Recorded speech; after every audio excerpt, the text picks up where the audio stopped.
In this grade 11 economics video, we are preparing for the 2025 October-November finals. We are looking at the exam scope for both your paper 1 and your paper 2. We are going to look at the main topics that fall in your paper 1 as well as in your paper 2 and what to study under each and every single one of those main topics. And then we are also going to give you a general idea that per subtopic, what are the things that you need to make sure that you focus on for you to be fully prepared for your examinations.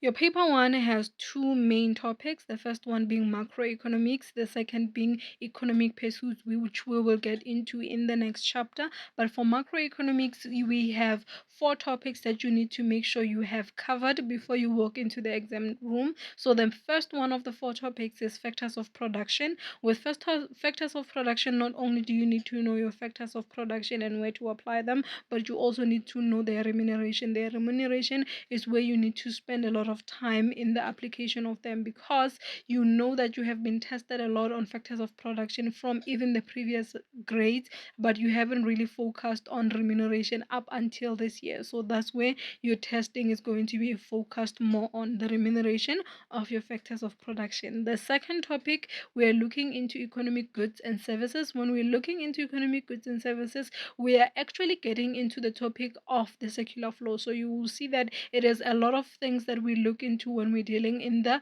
circular flow. In the circular flow, we have the consumption or the household consumption, that is denoted by C. The I is for investment, that is the expenditure of businesses. And then we have government expenditure, which is denoted by the letter G. Additionally, we are also looking into things like the GDP and the GNI, as well as everything else that is encompassed in the economic expenditures and the economic incomes. In the third topic, we are looking at economic systems, more particularly the mixed economy. We are talking about the free market here. So we are going to look into things like capitalism, socialism, and communism. So make sure that you at least understand what those terms are about and what those systems are.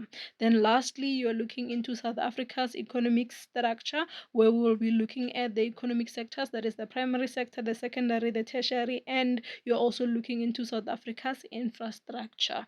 Then moving on to the second main topic of your paper 1, we are looking at economic pursuits. With economic pursuits, we only have three topics that fall under economic pursuits. We have economic growth, we have economic development, and money and banking. So starting with economic growth, what are we covering under economic growth? We are looking at such things as wealth creation as well as wealth patterns, and we are also looking into distribution of wealth in the economy. So we are also going to talk about things such as the inequalities that come up when it comes to wealth distribution as well as the wealth patterns.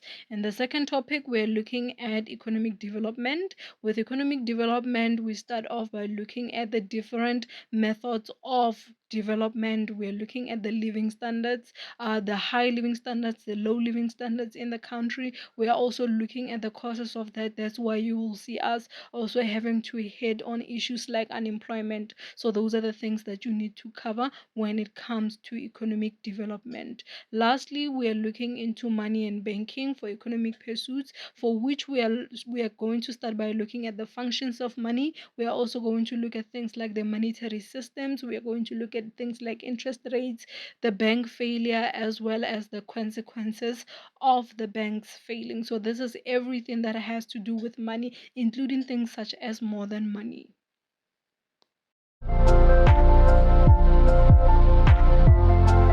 Once you are done with preparing all your notes for paper 1, you can then start studying for paper 2. For paper 2, we have two main topics again. The first one being microeconomics, not to be confused with the macroeconomics that has an A for your paper 1. In paper 2, it is the one with an I, and basically this topic is about the dynamics of markets. So this is where we get into looking into market systems in particular. So the first topic under it, you will see that it is the relationship between markets, under which you are covering things like relative prices, the demand and supply in the market. You're also looking at the goods itself, what are their substitutes, the complement, and then you're also looking at the difference between the perfect markets as well as the imperfect markets.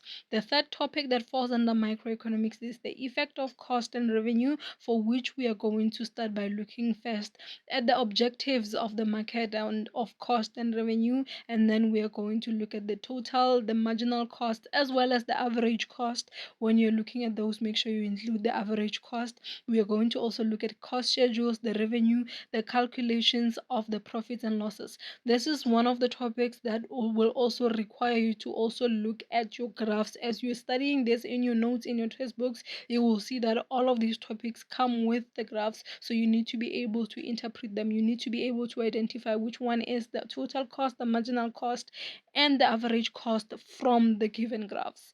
Then we are also going to end it with price elasticity. With price elasticity, what you need to look at is the price elasticity of demand, and also study the price elasticity of supply. And then you also have to make sure that you cover the factors that determine the price elasticity of demand, to be specific. The last main topic to look into is the contemporary economic issues, which has only 2 topics, and in my opinion, this is the easiest main topic of all the 4 main topics that we have between your paper 1 and your paper 2.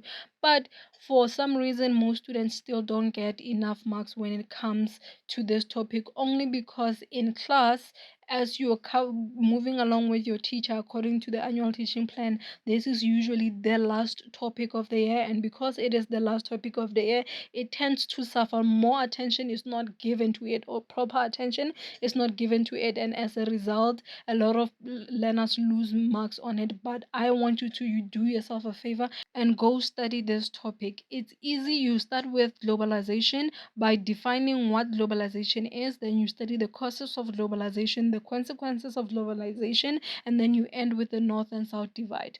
That's it, you're done with the topic of globalization.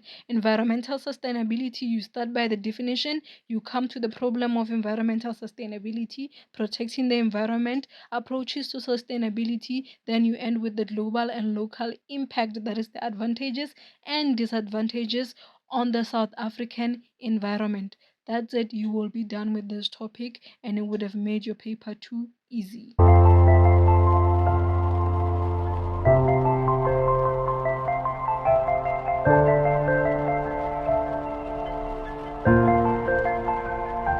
YouTube recommend you more of my videos, be sure to click the like button and subscribe to the channel, and if you have any questions, leave them in the comment section below.